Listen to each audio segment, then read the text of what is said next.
You have stepped down from your role as the princess of Nora Kingdom." He continued, pondering over what actions to take regarding you. "After weighing various possibilities, I ultimately chose to embrace generosity, rather than casting you out of the palace like the insignificant creature you are. You shall remain here. From this moment forward, you will serve solely as a maid." The inhabitants of Nora were engulfed in profound grief. Their spirits weighed down by dread and despair as the search party finally made its way back. Their faces were elongated, etched with a profound sense of hopelessness. The villagers instinctively understood the truth without needing to hear a single word. The king remained elusive, his whereabouts unknown. 20 long days had passed since King Owenra vanished without a trace. Those who cherished him deeply had scoured both day and night, yearning for any indication of his presence. The courageous warriors of the village, the steadfast guards of the palace, and the villagers alike had searched every nook and cranny of the kingdom. They scoured the forests, the mountains, and the distant lands that lay beyond their borders. Still, the king remained elusive, absent from sight. The fishermen had also fulfilled their role. They navigated their boats across vast waters, discovering every river and stream, even daring to enter the concealed realms they had yet to explore. Yet, the king remained elusive. He seemed to have disappeared completely, leaving only a lingering sense of bewilderment and sorrow. This was no mere king. For over 2 decades, King Owenra governed Nora Kingdom with both wisdom and kindness. His rule marked the most tranquil period the village had ever experienced. Under his guidance, the community thrived, and the village blossomed. He was cherished by everyone, regardless of age or wealth. He approached everyone with equity, kindness, and an open heart. The people frequently offered their prayers to the deities, seeking protection for him, wishing for his health and strength, as they could hardly envision their kingdom in his absence.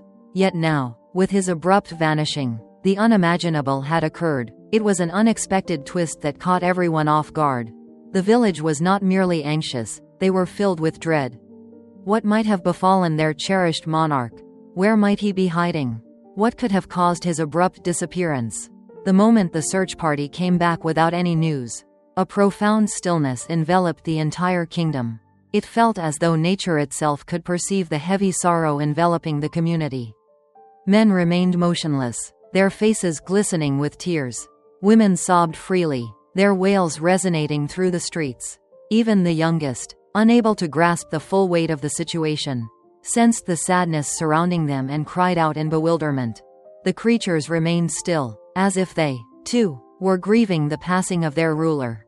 A heavy shroud of despair enveloped the whole realm, and it seemed as though the sun had chosen not to illuminate the land.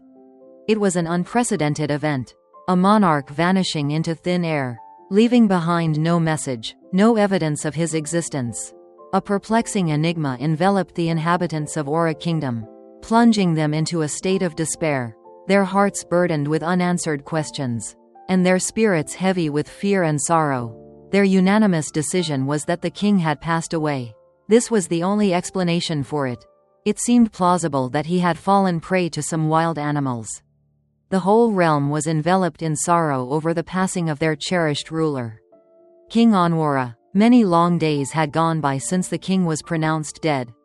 Yet the heaviness of sorrow lingered in the atmosphere, palpable and unyielding. The villagers' cries had subsided, yet their hearts were still burdened, filled with uncertainty about what lay ahead.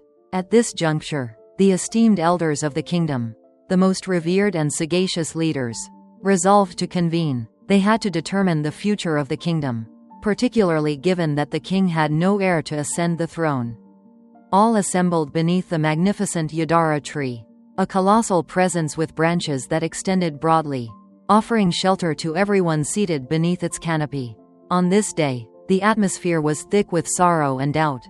The men sat with their heads bowed, expressions somber, exhaling in disdain and exasperation. Some of them whispered, "Alu Melu," signifying that something dreadful has happened to us. With a flick of their fingers, they expressed their profound discontent, grappling to comprehend the unfolding tragedy. Following an extended pause, Ono, the influential figure, cleared his throat. His voice, though unwavering, bore the burden of grief and duty. The pressing inquiry at this juncture is, what are our next steps? He inquired, gazing at the expressions of the other elders. Based on all the evidence we've gathered, it appears that our king has passed away. It is essential to maintain the kingdom's operations seamlessly until the 7 days of mourning have concluded, in accordance with the laws of our land. Following that, we shall summon the chief priest to discern who the deities have selected as our forthcoming ruler. It is widely acknowledged that the king was without a son, and thus, we are compelled to adhere to the divine decree. The elders paid close attention. Nodding in accord, Oso Madhu, a respected elder, voiced his thoughts. Indeed, what you have expressed is both accurate and insightful. Leaving the kingdom without leadership for 70 days is simply not an option. A guiding presence is essential for the people during this time.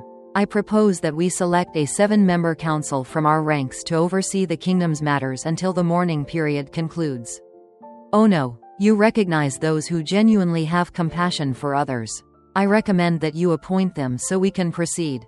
Are we all in consensus? Indeed, there was support, as the voices of the elders resonated, their spirits subtly elevated by the newfound sense of purpose.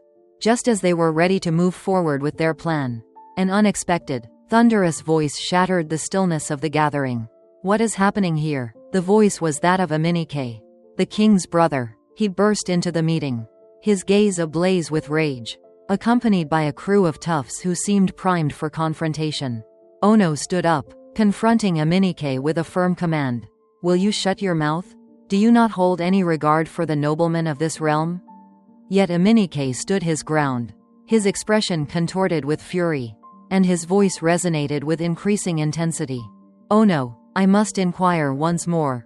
What is happening here? Ono tightened his fists, battling his fury, but as he met Aminike's blazing gaze, he understood that this clash was on the brink of becoming chaotic.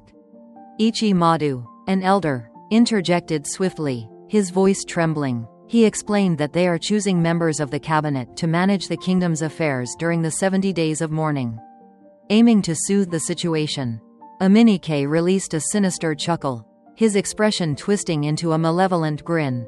You will not do that, he growled. In 3 days, Ono, the chief priest, will be summoned to the palace.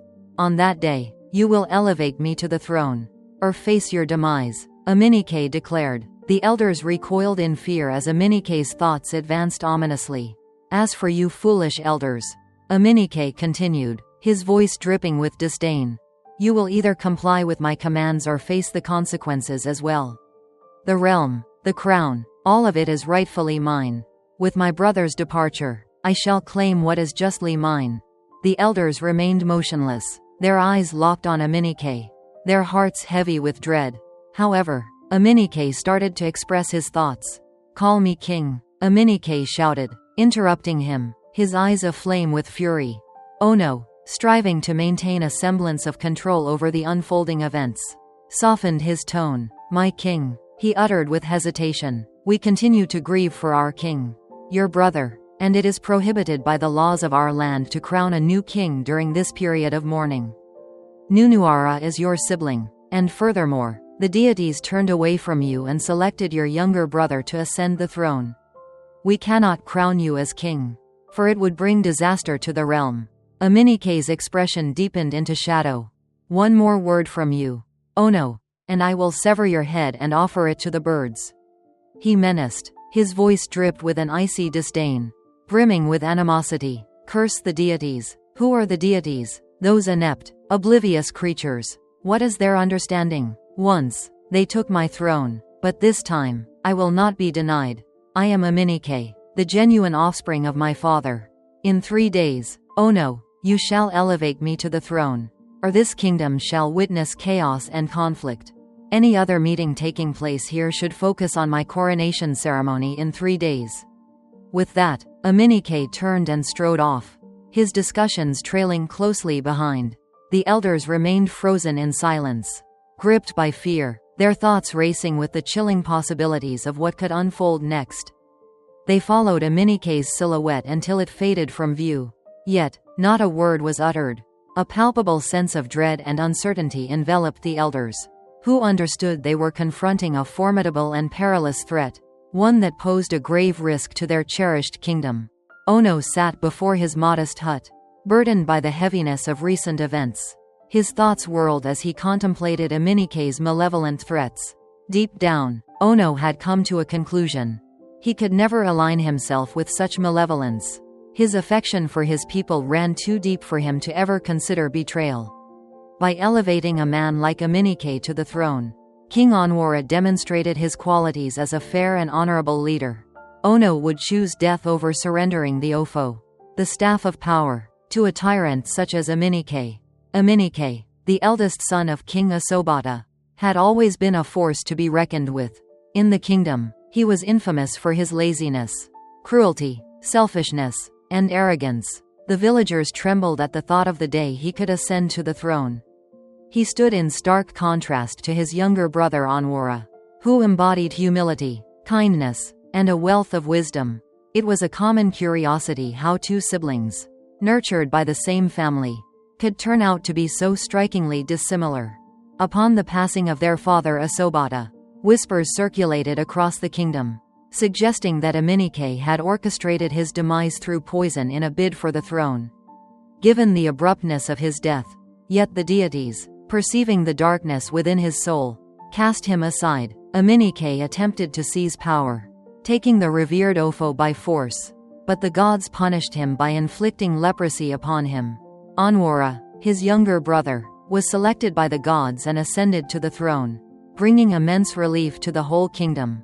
Aminike departed from the village thereafter, vanishing into the abyss. Years went by before Aminike made his return.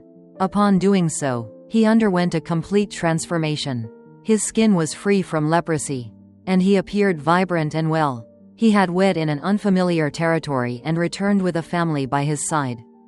Initially, he approached with humility, seeking reconciliation with his brother. The king, Onwara, with his gentle and forgiving nature, embraced him once more without a hint of doubt. The villagers felt a sense of relief, believing that Aminike had transformed. However, Onowu had consistently exercised caution. The king had been cautioned about the need for vigilance regarding Aminike. Yet, King Onwara, with his gentle spirit, had disregarded his cautions. Now, sitting alone, Onwara understood that his deepest anxieties had manifested into reality. Aminike's desire for the throne remained as fervent as ever. Indeed, his desire to ascend to the throne had intensified during his absence. He had consistently cautioned the king regarding his brother. Onowu murmured to himself, while gazing at the dancing lights of his lantern, "I advised him to proceed carefully. Now, observe what has transpired. It's possible that Aminike played a role in his brother's demise. A man, battling for the crown while his brother's grief still lingers in the air. This is an atrocious monstrosity." Onowu's mind was clouded with a sense of impending doom. He sensed an impending doom lurking just beyond the horizon. Aminike was a man devoid of moral awareness. He had unequivocally stated that he would go to any lengths to seize the throne. The whole realm faced peril, and Onowu sensed it profoundly within him. He couldn't bear to remain and witness the unfolding of this malevolence. There was no doubt about it. He would never grant Aminike the pleasure of spilling his own blood. Onowu cast a fleeting look at the modest hut where his family lay in slumber. Blissfully ignorant of the impending tempest, he cherished his family too deeply to risk their safety. He was compelled to depart. He needed to accomplish it before the first light of dawn. At the stroke of midnight, he murmured softly to himself, "I will gather my family and we shall depart from this village. We shall venture to a distant place where Aminike's madness cannot touch us." Determined and resolute, Onowu stood up and started to make subtle arrangements. His anticipated coronation was merely a day away, and Onowu was absent from sight.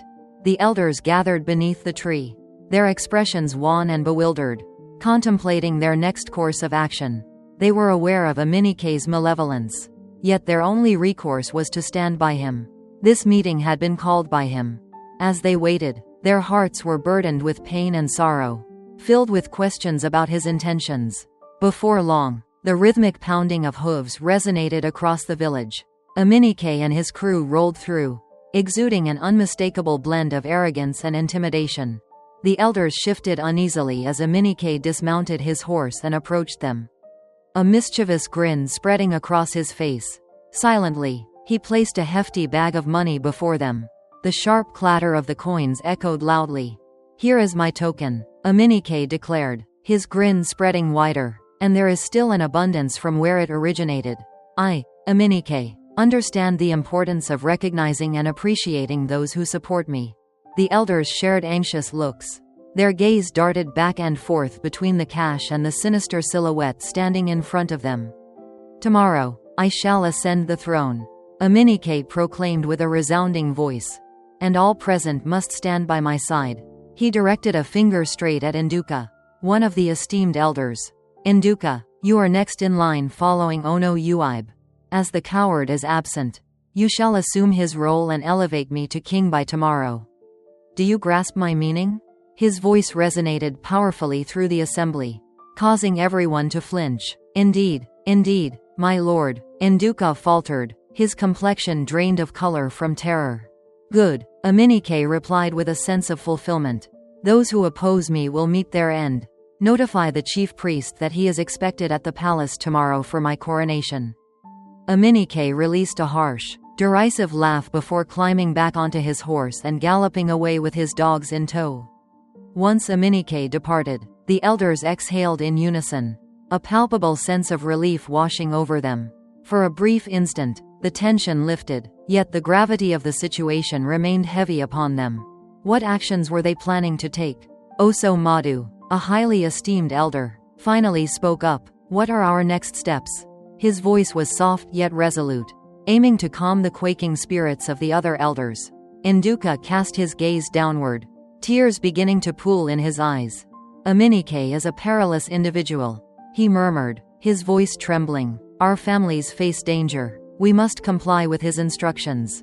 If it brings favor from the heavens, may they remain quiet. I shall notify the chief priest, and we will comply with his wishes," Nduka remarked, shoving the bags of coins aside. "It doesn't pique my interest." Another elder cleared his throat, his face marked by concern. Yet his gaze remained fixed on the bag of money.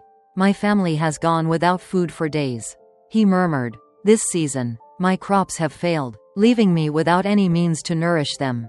This money is essential for me. Nduka, we must come to terms with our situation. Aminike has ascended to the throne, and to ensure a harmonious existence in this realm, our support for him is essential." One more elder inclined their head in concurrence. He acknowledged your words as the truth. An age-old adage suggests that when you find yourself unable to overcome your rivals, it may be wise to align yourself with them. Currently, we are unable to confront Aminike. He wields excessive power. Let's divide this money among us. It is essential for my family. It's essential for everyone. If anyone wishes to decline this, I would be more than happy to accept their portion. After all, what have I truly gained since taking on the role of chief? Bang! Some elders provided their support. Ozan Madu, his face burning with fury, pounded his fists onto the surface. "Your actions are utterly shameful. You are all a disgrace," he shouted. "I share Nduka's perspective. While we might not be able to halt Aminike, we must not compromise our integrity for mere bags of coins. Are you unable to perceive what is unfolding in this situation? This is utterly unacceptable. Thank you. Be quiet and let's divide this money." A voice from behind cut through the air. "Stop pretending to be a saint." One of the elders, visibly exasperated, had reached his limit with Ozan Madu's protests. His outburst ignited a heated debate within the group. The Council of Elders, once a unified body, now lay in disarray. Some aligned with Aminike, considering their survival and the necessities of their families. Some, such as Ozan Madu, stood firm, undeterred by the potential dangers they faced. Voices escalated, accusations flew, and emotions ran high. The twilight deepened as the elders raised their voices at one another beneath the venerable Yadara tree, their discord evident to all who beheld it.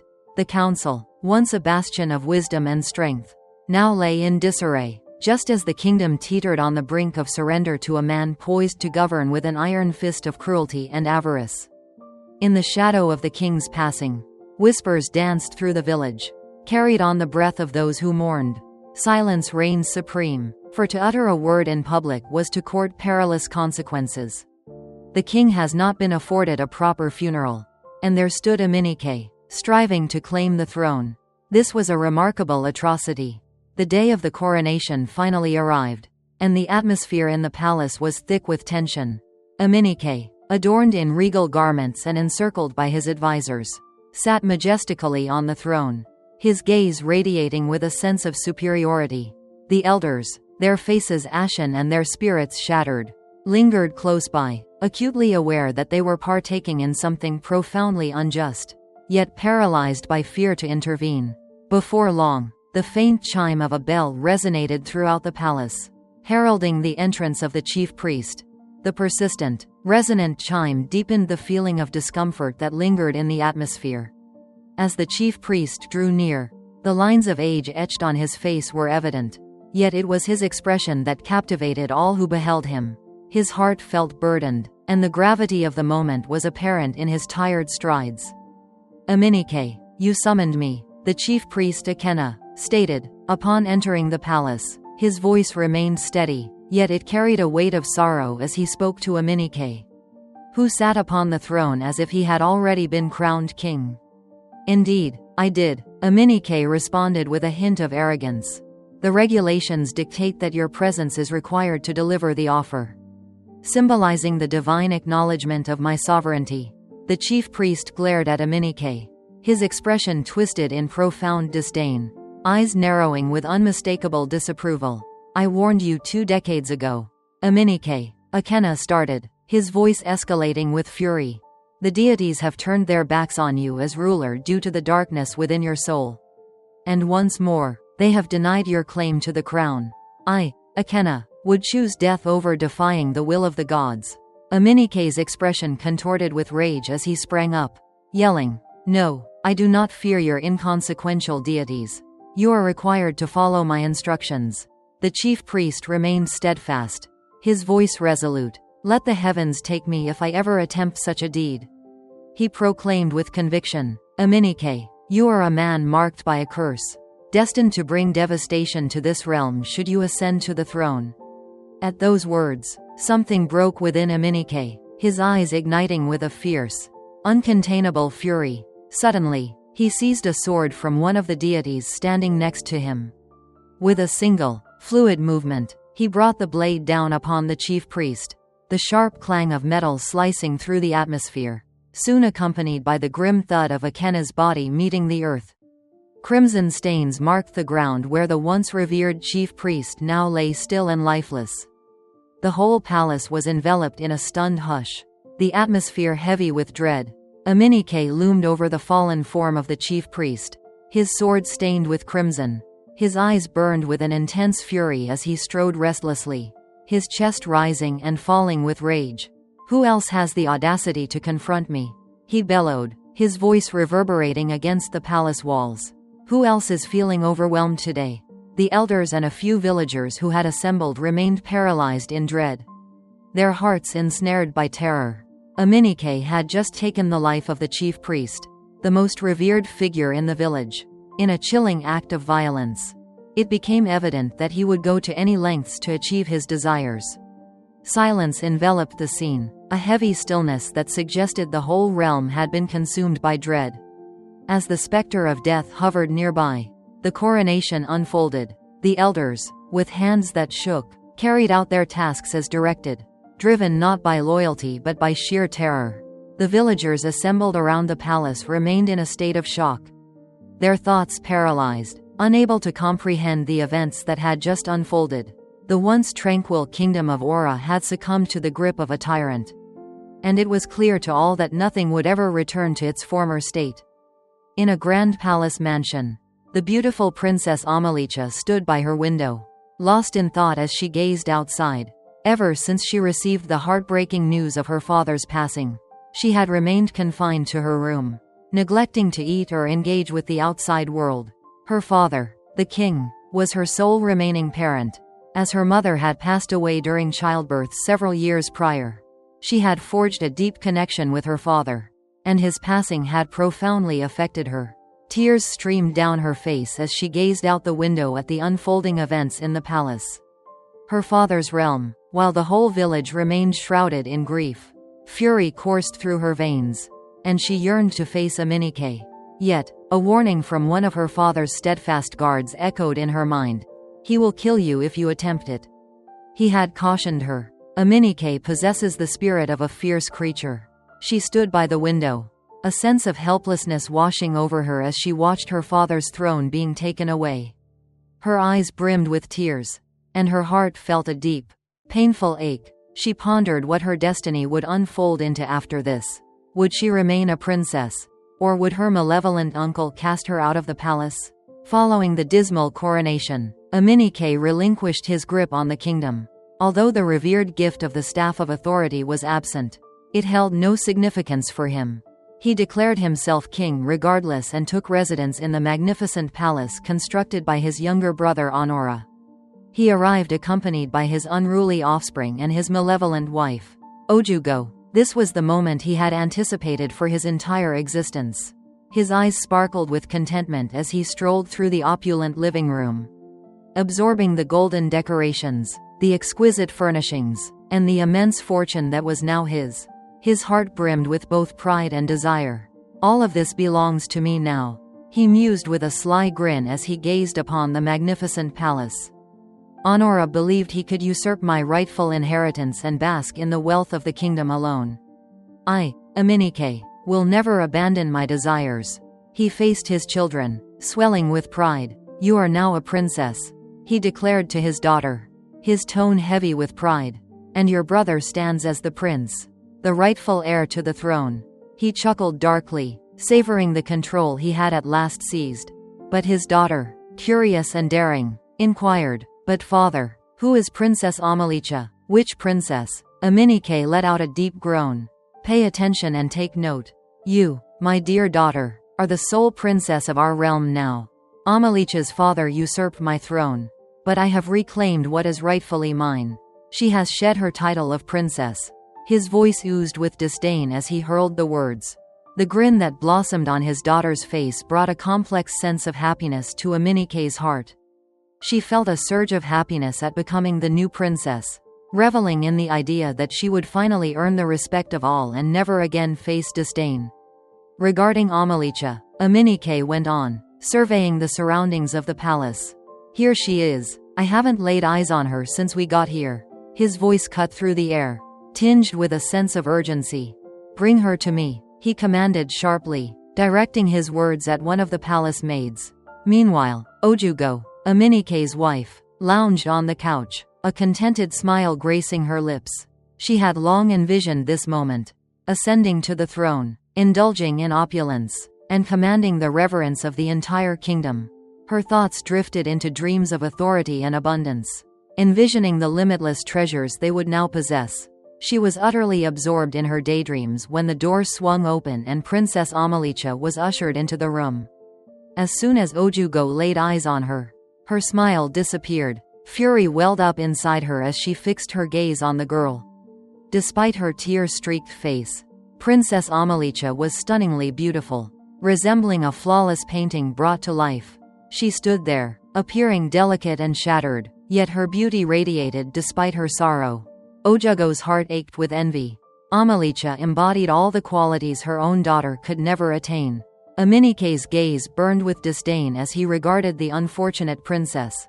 You wretched girl, he remarked. Your father is dead, he hissed, his tone icy and devoid of compassion, as if seeking to inflict even more pain upon her. Clearly, there have been some transformations in this place. You have ceased to hold the title of princess in our realm. Your father stripped me of everything, but now I have reclaimed it all. He gazed at her with an intensity that sent shivers down her spine. He continued, pondering over what actions to take regarding you. After weighing various possibilities, I ultimately chose to embrace generosity, rather than casting you out of the palace like the insignificant creature you are. You shall remain here. From this moment forward, you shall be regarded solely as a maid. You shall shed all your regal garments and adornments, taking up residence in the quarters of a servant.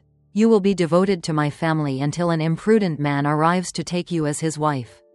If anyone will. He chuckled darkly, the sound reverberating against the palace walls. Princess Umalicha remained motionless, her body quaking with disbelief. Her eyes brimmed with tears. As she sank to her knees, her voice trembled as she implored, "Kindly, uncle, relative, Amenkruit, refer to me as king." His face twisted in fury. He hurried toward her, his hands balled into fists. "What made you refer to me in that way? What did you just refer to me as?" Just as he was about to hit her, Ojugo sprang up and seized his arms. "No, Amenk," she replied with a cutting tone. "Don't squander your valuable talents on this dirty swine. You have ascended to the throne. She holds no significance." Her voice dripped with venom as she cast a scornful glare at Umalicha. With a flourish of his hands, Amenk ordered one of his guards, "Escort her away. Remove all her possessions, her regal garments, her adornments, and cut off that flowing hair of hers. She has lost her worthiness for it. Clothe her in tattered garments and direct her to the quarters." The guard complied instantly, seizing Princess Umalicha with a firm grip and pulling her out of the room. She wept and begged for compassion, her cries echoing through the corridors of the palace. In the palace garden, beneath the shade of a tree, she wept as her hair was shaved away, tears streaming down her face. She found herself completely isolated, with no one to advocate for her, left vulnerable to the whims of her unfeeling uncle. All the exquisite life she once knew had faded into memory, leaving her as just an ordinary maid in her father's palace, a place that was once a joyful sanctuary for her, where she twirled beneath the shimmering stars at night, with her father's laughter resonating through the palace walls. All that remained was a tapestry woven from memories. The palace maidens gazed in disbelief, their eyes wide with shock at the scene unfolding before them. The cherished and radiant daughter of their departed king, Umalicha, had been diminished to the status of a mere maid. Soft murmurs drifted gently between them. "This man exudes an aura of malevolence." Yet no one had the courage to speak their suspicions openly. The mere mention of Aminike sent shivers down the spines of all within the kingdom. They could only observe Umalicha, their gazes heavy with sympathy, uncertain of the way to offer her assistance. Umalicha, once cherished as a princess, found herself compelled to embrace her new existence as a servant. Aminike, in his harshness, dismissed all the maids who had once served in the grand palace, forcing Umalicha to manage every duty by herself. She laundered garments, polished the floors, tidied the palace, and prepared meals. These were tasks she had never encountered before, and frequently she found herself grappling with uncertainty about how to execute them correctly. Ojugo, Aminike's malevolent spouse, seized every chance to unleash her fury, her voice brimming with animosity. "You hopeless and miserable child," Ojugo would shout, her words piercing through Umalicha's already shattered heart. "You have been indulged to the point where it seems you lack purpose. Your efforts seem to miss the mark. I will ensure your end is as wretched as your father's." Whenever Ojugo spoke of her father, new tears would stream down Umalicha's face. She longed for him deeply, and the harshness of hearing his name spoken with such disdain was intolerable. Frequently, Umalicha would complete all her tasks, only to discover that there was no food remaining for her to enjoy. Aminike and Ojugo were undeniably cruel, and their malice seemed limitless. When Umalicha was not engaged in her duties at the palace, she found herself assigned to the fields for labor. In that place, tears would flow as she toiled. She had always lived a life free from pain, but now everything was different. Everything had been stripped away from her by her uncle. Aminike glided through the palace adorned in her father's regal attire, while his wife danced gracefully in her late mother's elegant gowns. And to make matters worse, his daughter Nibi donned Umalicha's dresses, masquerading as the princess. Each time Umalicha witnessed this, her heart broke into 1,000 pieces. She could never have envisioned that someone could be so cruel and devoid of compassion. Day after day, Umalicha wept until she could weep no more. Each evening, as twilight descended, she would collect her basket and make her way back to the palace to resume her ceaseless tasks. It was evident to her that her strategy was designed to exhaust her completely. As the days went by, Umalicha became increasingly pale and frail. She toiled relentlessly, frequently receiving scant or no nourishment. As Umalicha traversed the village on her journeys to and from the palace, the villagers would snap their fingers, a poignant gesture of empathy and lament. Their eyes brimmed with sorrow as they beheld their once cherished and joyful princess, now just a faint echo of her former glory. Had Aminike truly diminished her princess to this? They murmured with resentment. His servant? The deities will undoubtedly bring retribution upon that wicked individual, whispering their curses in the shadows. The whole village endured the hardships of Aminike's rule. The burden of his tyranny was felt by more than just Umalicha. The villagers, indeed, bore a significant burden for having such a tyrannical ruler as their king. King Onwurah was known for his fairness and kindness as a ruler. He never sought offerings from the people. Instead, he embraced whatever they presented with genuine warmth. Yet Aminike stood apart. He insisted that each villager surrender half of their harvest to the palace. If they declined, their territory would be seized from them. Aminike asserted that the entirety of the land within the kingdom was the king's domain. The village, once filled with joy and abundance, now stood as a shadow of its former self. Steeped in sorrow, the individuals toiled tirelessly, yet their efforts yielded scant results. They labored beneath the blazing sun, only for Aminike to amass wealth from their hard work and suffering. He was indifferent to their pain. His desire for wealth was insatiable. No amount ever satisfied him.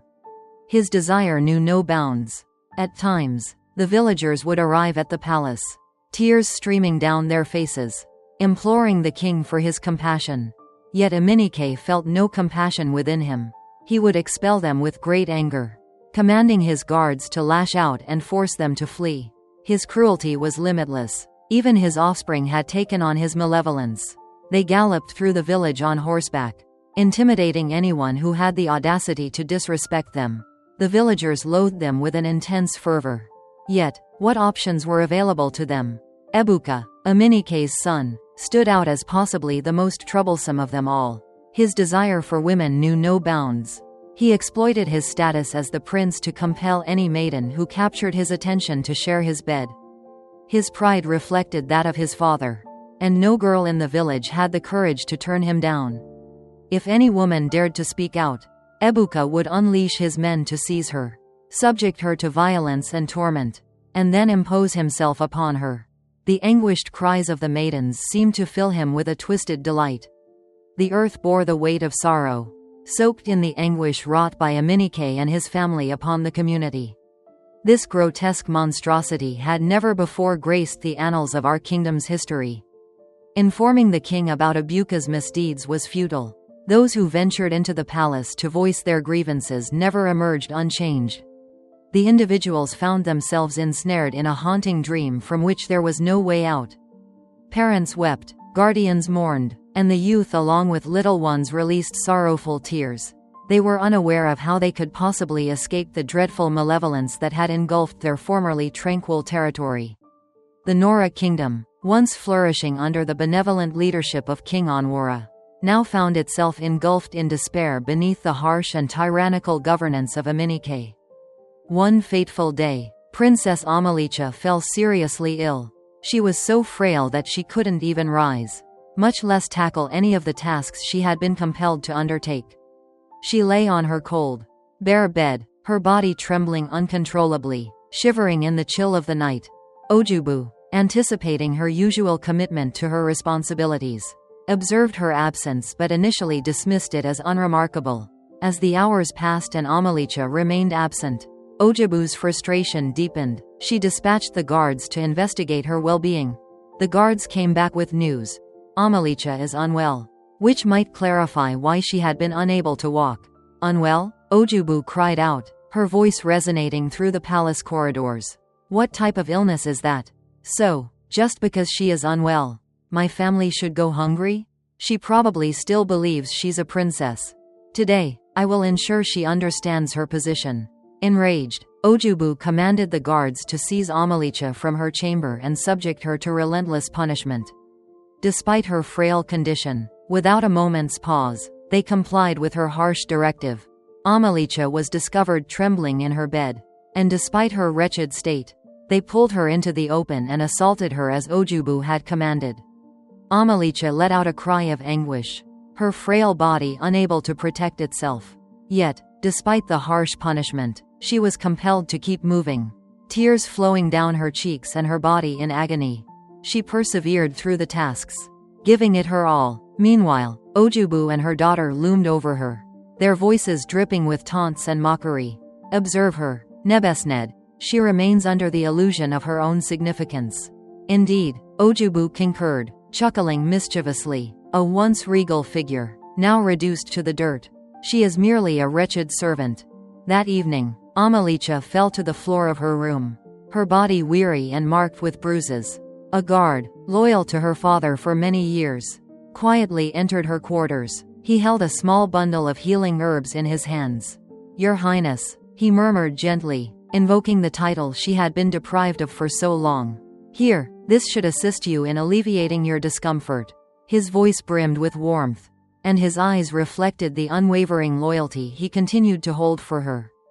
Amalicha accepted the herbs with gratitude, and in the days that followed, her health started to show signs of improvement. The herbs wove their enchantment, and before long, her illness dissipated. Yet, even as her body mended, her anguish persisted. The harsh treatment persisted. Each day was laden with suffering, both in body and spirit. Amalicha felt utterly drained by the relentless suffering that had taken over her existence. Every evening, she found herself in her frigid, vacant chamber, gazing into the void, her heart burdened by sorrow. She whispered a silent plea, longing for the release of death to rescue her from the harshness that surrounded her. Yet, death remained elusive. With each passing day, the shadows deepened, bringing forth a cascade of nightmares and an unrelenting tide of suffering. The torment she faced at the hands of her wicked uncle and his family appeared to stretch on indefinitely. All she had remaining was the flicker of hope that one day, in some way, she could escape the anguish. As the months rolled by, the season of harvest finally approached. The villagers, quaking with trepidation, surrendered half of their laboriously gathered crops to the king as commanded. The palace brimmed with an abundance of food. Yams, maize, vegetables, and grains piled up in abundance. It appeared there was an abundance sufficient to sustain an entire army. Yet, those who cultivated these crops found themselves with merely a small portion of what was essential for their survival. One evening, while Ojugwa and Aminike were seated in the palace, the queen surveyed the abundant spread of food and inquired, "What shall we do with all this? The palace surely cannot consume all of it. We must transform them into currency." Aminike, always overflowing with malice, struck with cunning precision, "We will be selling it." He responded, "That girl, Amalicha, will take it to the markets in the nearby kingdoms. She is stepping into the role of a seller now. With the farming season behind us, let her put in even more effort." Ojugwa's face brightened with a mischievous grin. "That's quite clever of you," she remarked, her laughter tinged with a hint of darkness. "We will handle her until she is nothing more than a shell of her former self." Thus, Amalicha's anguish deepened further. Each day, following the completion of the countless tasks she had come to accept as routine, she was entrusted with a substantial bag of farm produce to transport to far-off markets. The burden of the bag felt insurmountable, and her body, already frail from months of neglect, throbbed with each movement. Her legs threatened to give way beneath her. Yet she pressed on, knowing there was no alternative. Amalicha would labor under the scorching sun, journeying to distant villages to peddle the harvest. She could hardly muster the strength to remain upright, yet she was determined to persevere. After each grueling day, she would make her way back to the palace, her body shaking with exhaustion, and present the money she had earned to the king. Yet, regardless of the quantity she returned, Aminike consistently managed to find a reason to blame her for theft. "You are stealing my money," he would shout at her, his voice seething with malice. "Reveal them. I can tell you're holding a few back for your own use." Despite Amalicha's certainty that she had handed him every last coin, Aminike continued to level accusations against her. He commanded his guards to cast her into a dim, frigid chamber, where she would face her punishment. The men, devoted to Aminike's wicked desires, would lash out at her, striking her until she was weeping inconsolably. Amalicha wept quietly into the shadows, her heart shattering with every drop that fell. She was aware that she hadn't taken anything at all. Yet Aminike's malice was never concerned with the facts. It revolved around shattering her resolve, inflicting as much pain as one could muster. Nevertheless, through it all, he never permitted her to cease. Day after day, she found herself returning to the market, burdened by heavy loads and facing the same harsh accusations. Amalicha felt the weight of her heart increase with every day that went by. She pondered the duration of her ability to withstand this unending torment. On a sweltering afternoon, in the distant kingdom where Amalicha routinely ventured to sell her farm produce, she found herself sitting there, enveloped in feelings of despair, frustration, and a profound weariness with life. As she gazed vacantly at the items she had collected, a throng started to assemble close by, shouting with enthusiasm. The sound failed to stir her. It was a dreadful day, and she was acutely aware that her life would become even more unbearable upon returning to the village without having sold all her wares. Unbeknownst to Amalicha, the prince of the kingdom had made an appearance at the market. Amidst the crowd that gathered around him, showering him with praise, the prince's gaze fell upon Amalicha, who sat silently in a distant corner. There was something about her that drew him in. She appeared so delicate that assistance seemed necessary. In the depths of her gaze, he perceived a profound melancholy, an intense grief that was impossible to overlook. He had never encountered this maiden before, and curiosity stirred within him about her origins. Curious, he stepped nearer, resolved to uncover her identity. As the prince halted beside her, he gracefully dismounted his horse, leaving the market women in astonished silence, their eyes wide with wonder as their prince drew near to the enigmatic girl. "Fair maiden," the prince proclaimed, "I extend my greetings to you."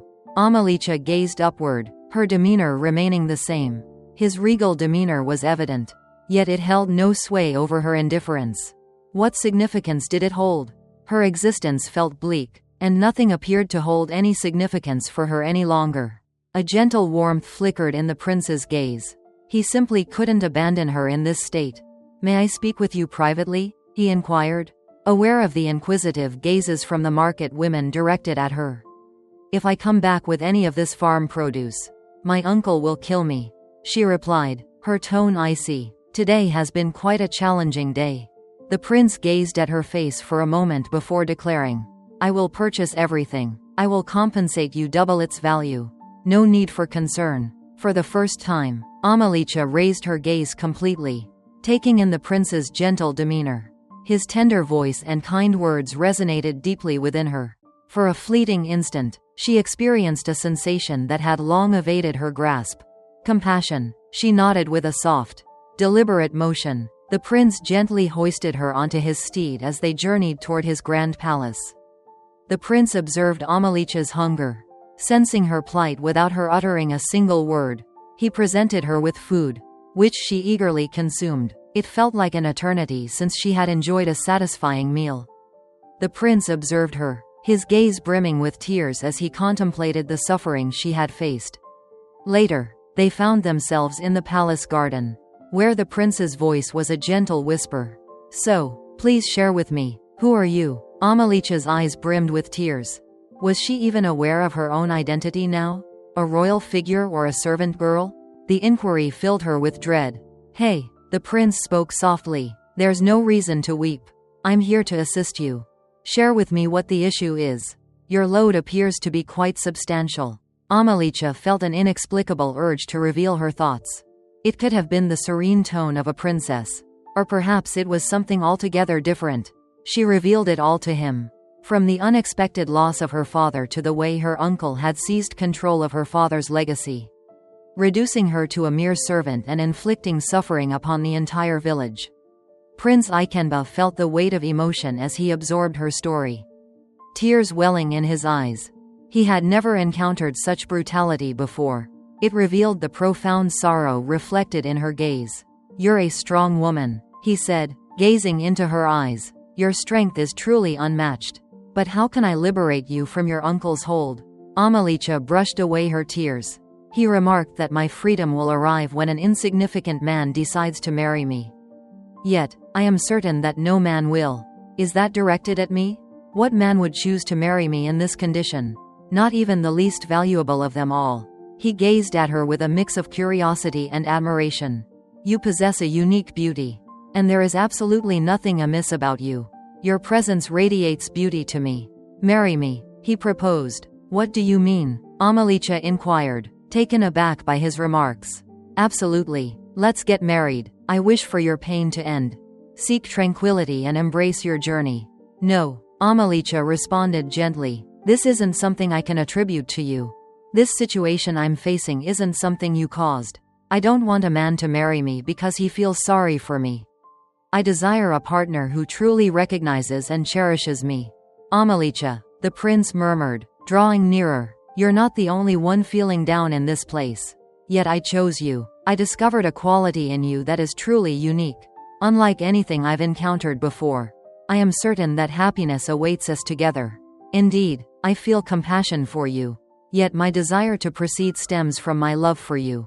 Amalicha's eyes brimmed with tears once more. I will marry you if you love me, she said, her voice quivering with deep feeling. Prince Ikemba grasped her hands gently. I shall have a conversation with my father. In the upcoming 2 weeks, I will visit your community. He fulfilled his promise, handing her the money before escorting her near her kingdom. Then he turned back. As Amalicha walked home, her mind was racing. Did this actually happen? Is it possible that this is merely a figment of my imagination? How could a strikingly handsome and robust prince like Ikemba gaze upon her and so casually request her hand in marriage? That night, as she reclined on her bed, her mind was consumed by thoughts of Ikemba. His gentle voice, his warm gaze. 14 days abruptly seemed to stretch into 14 years. After an extended period of uncertainty, Amalicha found herself filled with hope once more. She held on to the hope that her suffering could soon cease. And this ignited a renewed strength within her to persevere. Ikemba was the eldest son of Amadike, the ruler of Ikaland, a formidable and thriving kingdom celebrated for its fertile land and brave warriors. His father was taken aback by his unexpected fascination with an absolute unknown. The king inquired of his son, "Do you truly love her enough to take her as your wife?" "Indeed, father," Ikemba responded with conviction. The monarch remained quiet for a moment. "Very well, my son," the king said at last. Placing his faith in his son's judgment, Ikemba was recognized for his ability to make wise choices. A message reached the king of Bora, informing him that in 12 days, the prince of Ika would arrive to seek the hand of the princess in marriage. Imanike was bursting with excitement. He was convinced that the princess they spoke of was his daughter Nibi, destined to wed the illustrious prince of Ika. Oh, surely I must have earned some favor in a past existence to be graced with the affection of the divine. He mused with pride. Nibi was filled with an overwhelming sense of joy. She had heard stories of the remarkable beauty and might of Princess Ikemba, and her anticipation to meet him was palpable. While Amalecha toiled tirelessly for the family, Nibi couldn't help but flaunt her impending marriage. "I am soon to be wed to the prince of Ika," she would declare, "while you shall remain a servant for all your days." Amalecha held his tongue, offering no reply. At last, the day everyone had been anticipating arrived. The ruler of Ika, accompanied by Prince Ikemba and the Council of Elders, journeyed to Ora to seek the hand of Amalecha in marriage. Imanike and Ojugyu confidently showcased Nibi to them. Yet Ikemba merely shook his head in response. "No," he stated with conviction. "This is not the princess I desire." Chaos erupted as all eyes turned to the prince. Imanike protested, stating, "I have only one daughter, and I've already shown her to you." At that moment, Amalecha emerged to present them with Kula. Princess Ikemba's eyes sparkled with excitement. "It's her. She's the one I desire," he exclaimed with enthusiasm. Imanike and Ojugyu's eyes burned with fury. "You can't marry her. She's just a maid," Imanike shouted, his voice thick with frustration. He had never envisioned that the princess they had discussed was Amalecha. How could Princess Ikemba have known her? "It is this maid that I cherish," Ikemba declared, resolutely holding his position. "State your fee, and I will cover it." The ruler of Aura managed a smile, concealing his embarrassment. "Don't you think you're too good for her?" he asked, his voice trembling. "No, I can never be too good for the woman I love," Ikemba responded. Iminike nodded, but a fire of anger simmered within him. As they engaged in conversation about the marriage rites and exchanged laughter, Imenike's heart simmered with rage. He concealed it behind a strained grin. Ingeminike and Queen Ojugyu strode around their room, their faces contorted with fury. Once the men from Ika departed, they simmered with frustration. The day that promised triumph had morphed into a stinging letdown. The prince had selected Amalecha instead of their daughter, and neither of them could come to terms with it. "That girl will never get married before her daughter," Ojugyu shouted, her voice quaking with rage. "Who does she believe she is?" She faced her husband, her eyes aflame with irritation. "I mentioned before that we ought to have let go of that girl a long time ago. However, you stated otherwise. You mentioned that making her a servant would bring more enjoyment. Just take a moment to see the path she has led us down. This has ceased to be enjoyable. My king, this has lost all its joy. Please be quiet, ma'am," Iminike shouted, his voice resonating throughout the space. "Who said I would just sit back and let her get married? This cannot possibly be occurring. Have you forgotten who I am? Are you not aware of who your husband is? I have made up my mind that she will ultimately follow in her father's footsteps." Ojugyu pivoted abruptly, her thoughts racing. "However, that isn't a wise choice.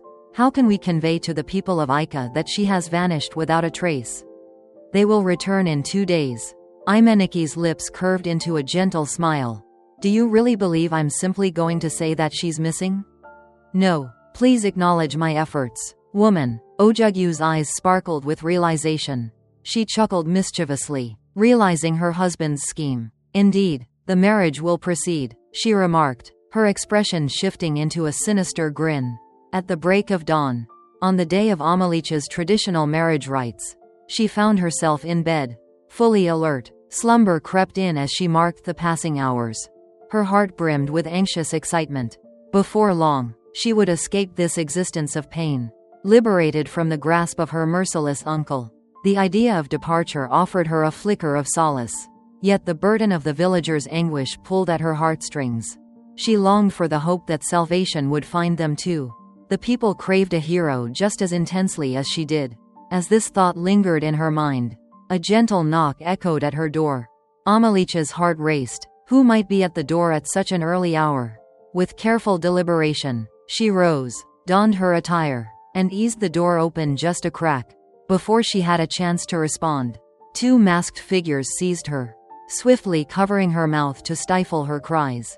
She fought valiantly, yet their strength overwhelmed her. Amalecha was engulfed by fear, instantly recognizing that her uncle was behind it all. She had witnessed the fury igniting in his gaze, yet she could never have anticipated he would take such drastic measures to undermine her union. As tears streamed down her face, she pondered, "What have my parents ever done to warrant this cruelty?" The men pulled her along the shadowy trails, making their way into the depths of the forest. Amalecha felt a heavy weight in her chest as she understood their destination. The thick woods extended endlessly, a realm where no one would ever consider looking. As they ventured further into the forest, a sense of desperation enveloped her.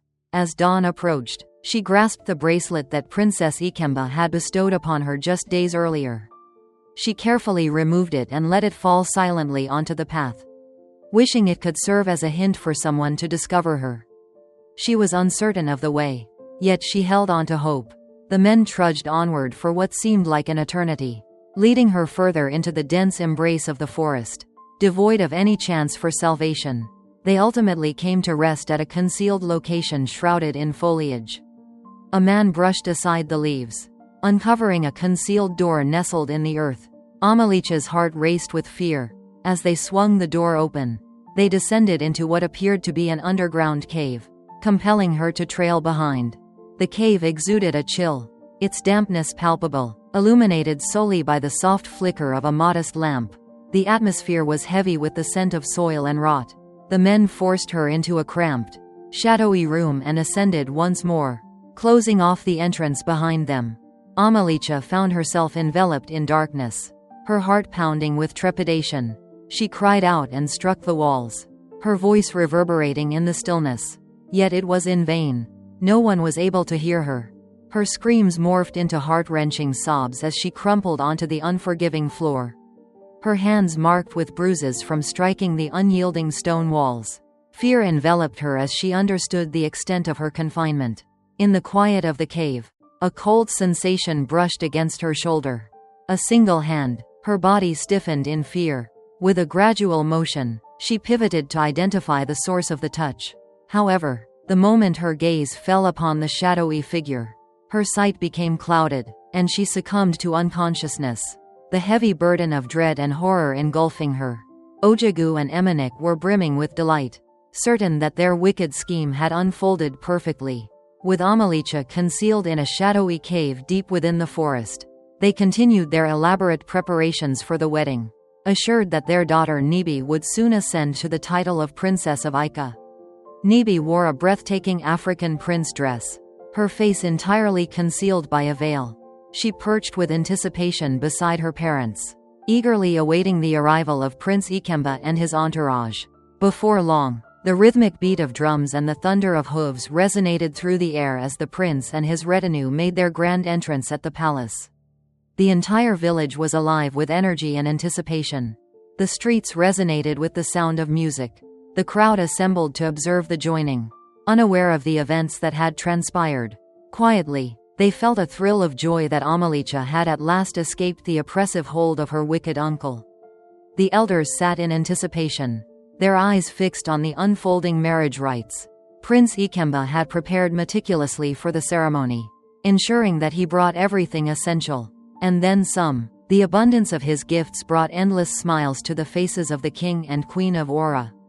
With a sense of triumph in her cunning, the queen's eyes sparkled with satisfaction as the scheme unfolded flawlessly, precisely as intended. After the formalities were concluded, the queen summoned Nibi, who kept her veil on throughout the encounter.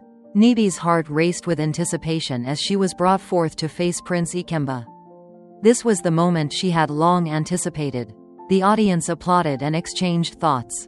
She could barely hold back her elation. Her parents had cleverly outwitted everyone, and soon, she would find herself wed to the prince. Prince Ikemba, nonetheless, found himself grappling with a sense of unease. He stole glances at the veiled bride, pondering the reason for her continued concealment even after the ceremony had concluded. It felt peculiar to him. Yet before he could voice his thoughts, the queen, having sensed his discomfort, gracefully intervened with a warm smile. "It's a part of our heritage," she elaborated. "This indicates the bride's purity." Nibi stood there, her anticipation simmering just beneath the surface of the veil. She felt a sense of victory. Her parents had masterfully orchestrated this grand illusion, and she was just moments away from stepping into the role of a prince's wife.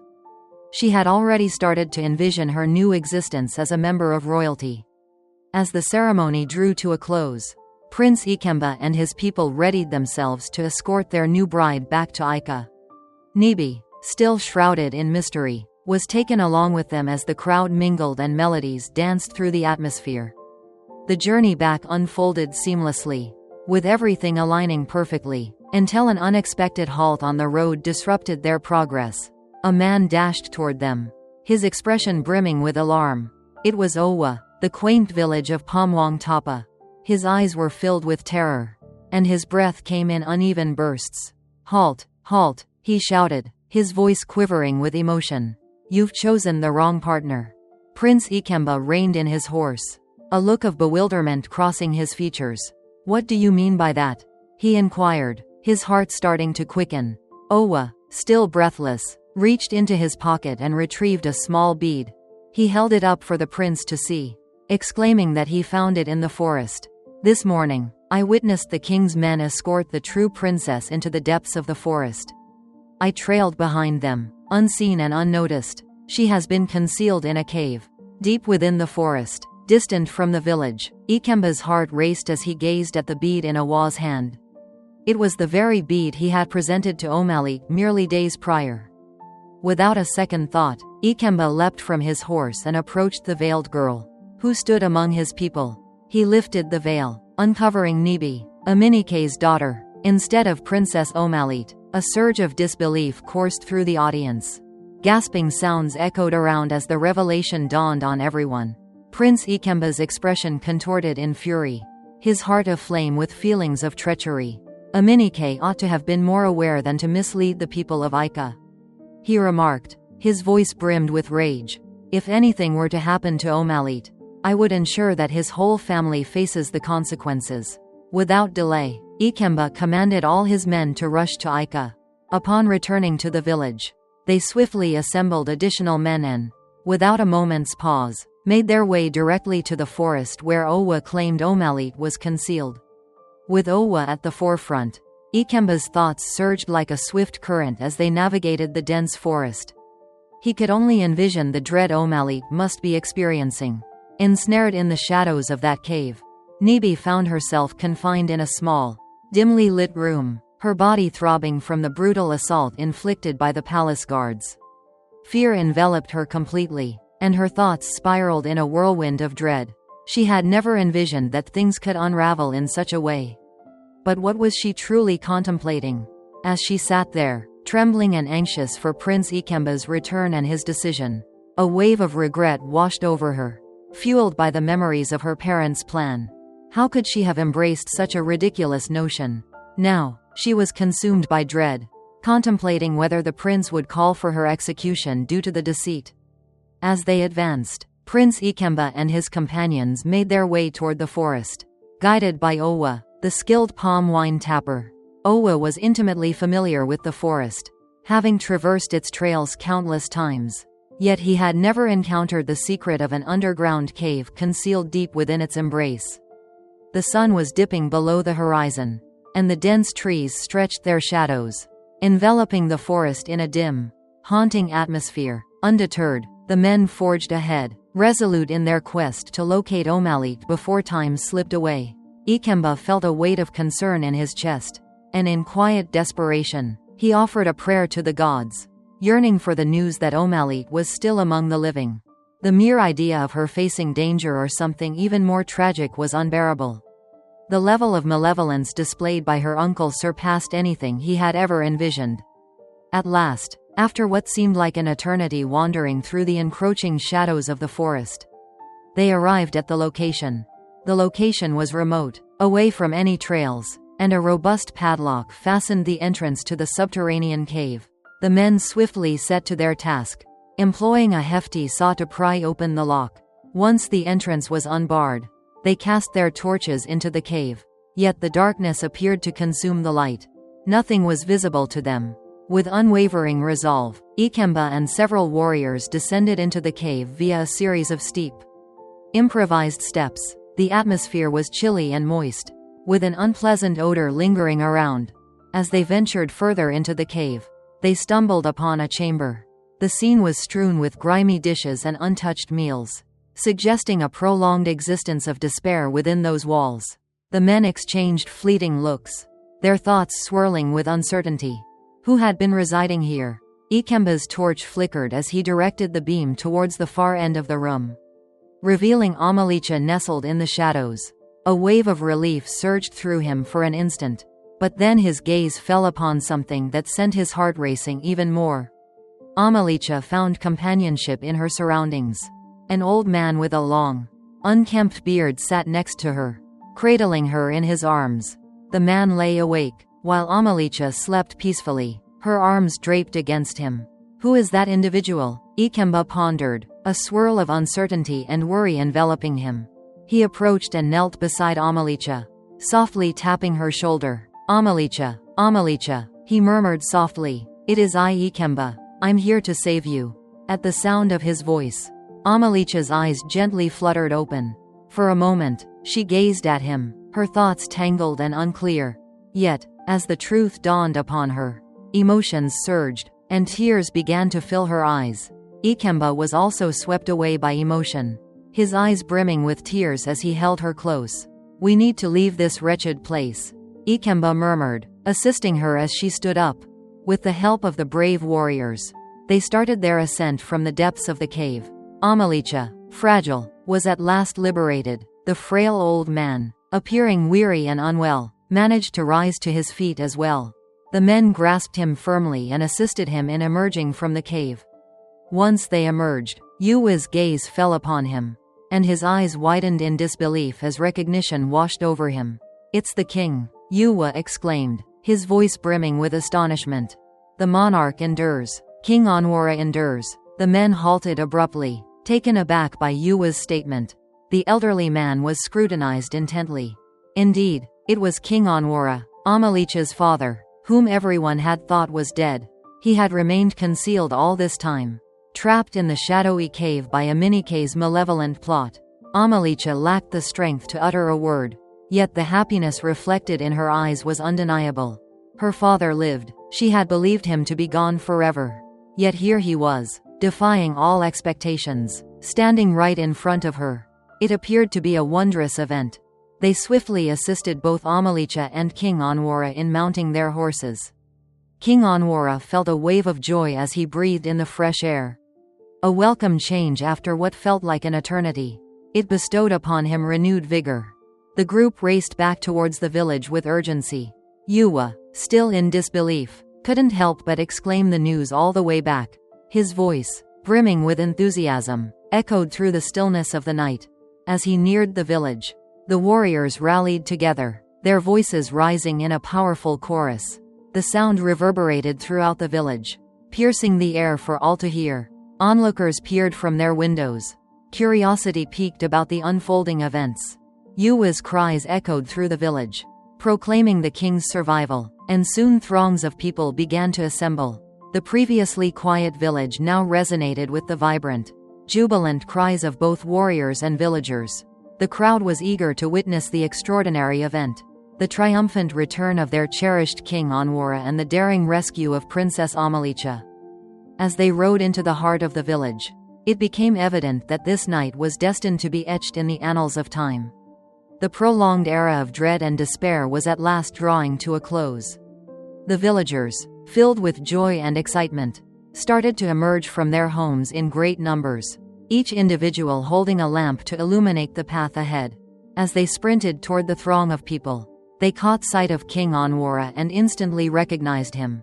The king, believed to have perished ages ago, was indeed alive. Cheers of joy resonated through the atmosphere as an increasing number of villagers participated in the parade.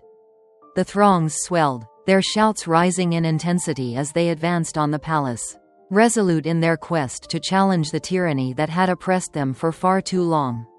In the palace garden, Aminike and his wife Ojugyu reclined at ease, savoring their wine and reveling in what they believed to be their triumph. They chuckled with glee, certain that they had outwitted all. At last, Ojugyu declared with a self-satisfied grin, "We have successfully wed our daughter to a prince. And upon our passing, her son will ascend to the throne.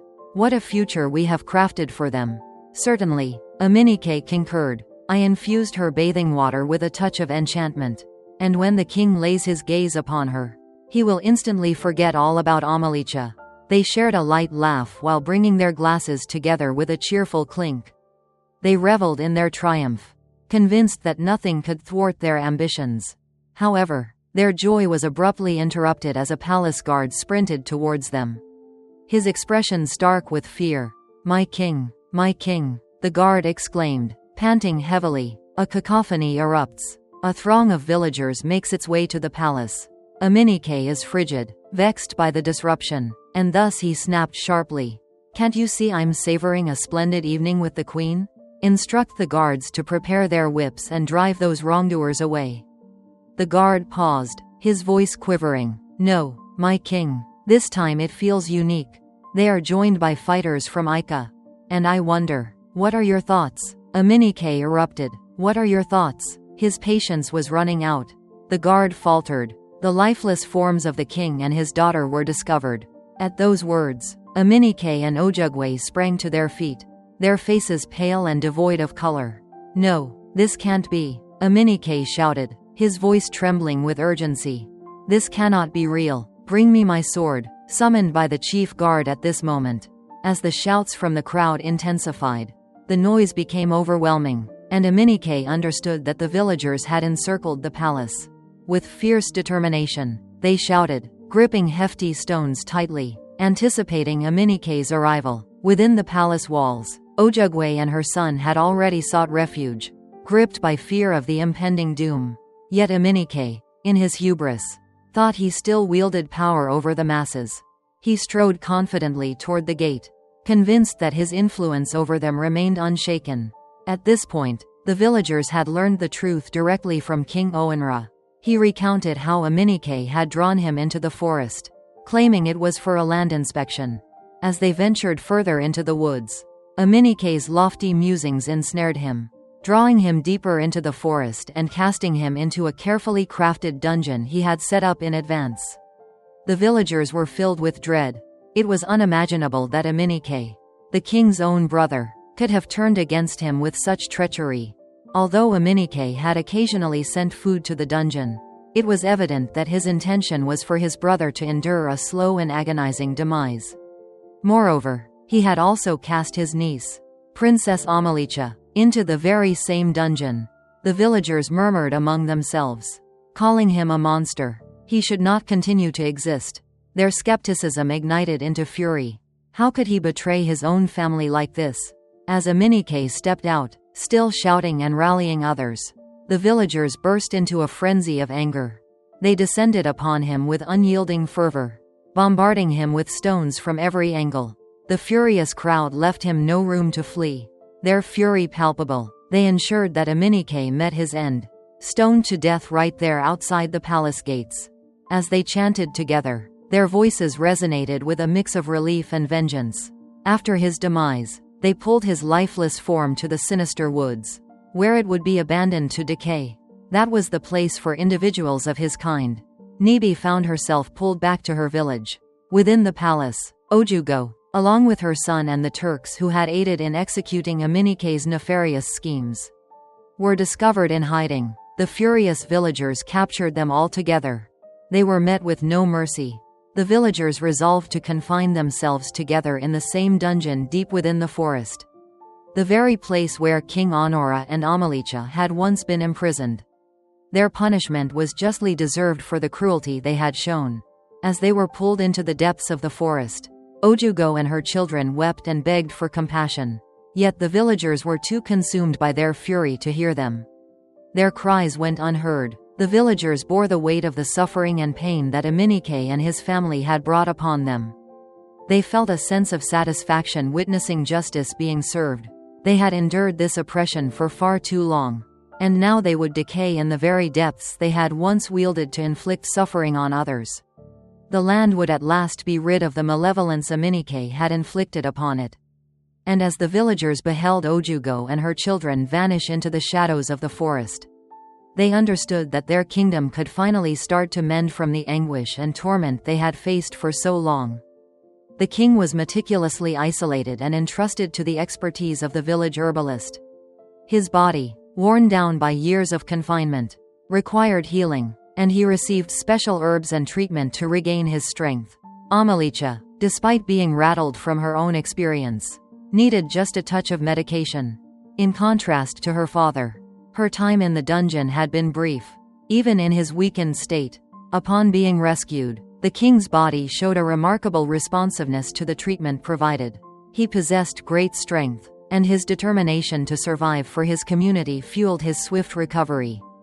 As the months rolled by, the king gradually restored his health to its former glory.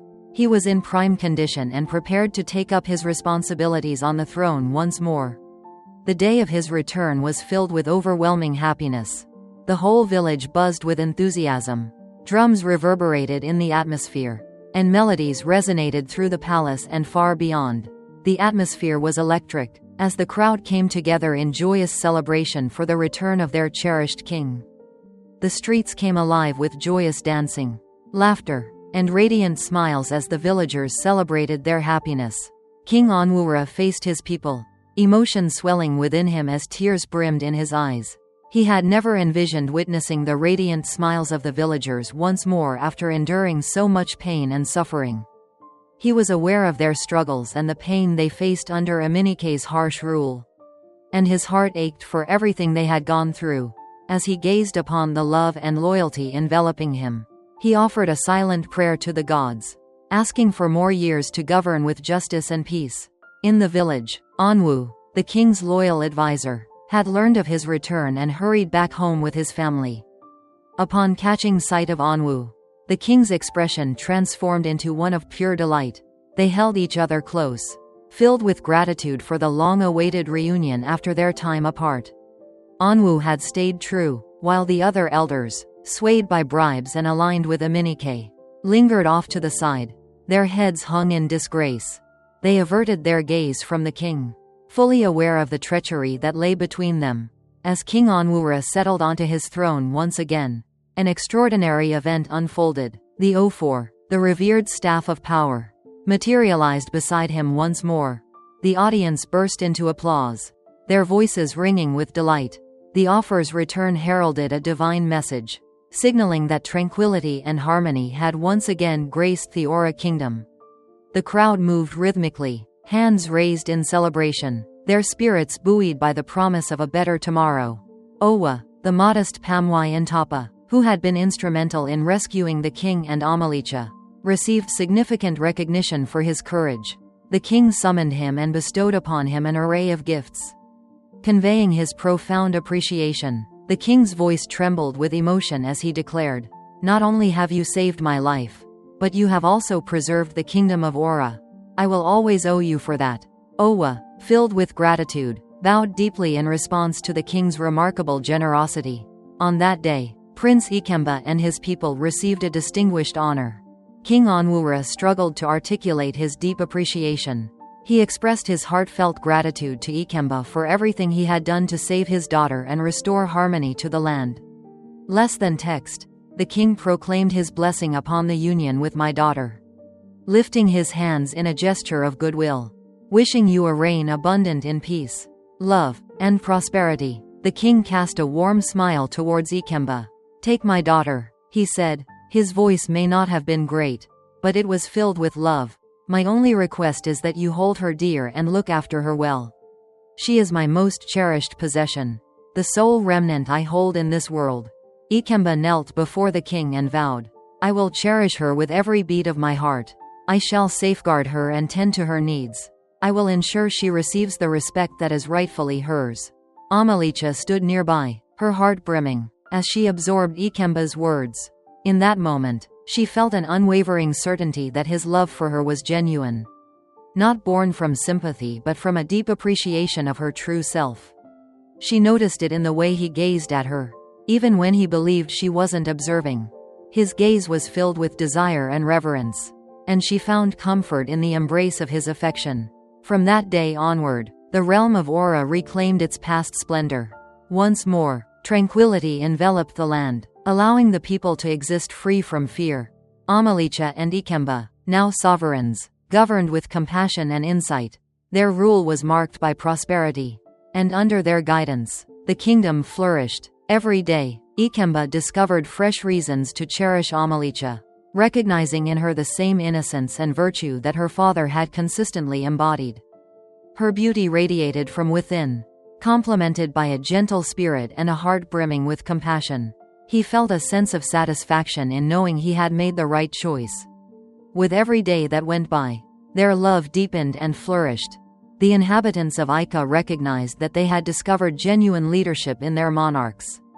Amalicha had not only escaped the clutches of her cruel uncle but had also discovered a life filled with joy and tranquility beside the man who genuinely cherished her. Thus, they found their bliss and continued their journey together in joy.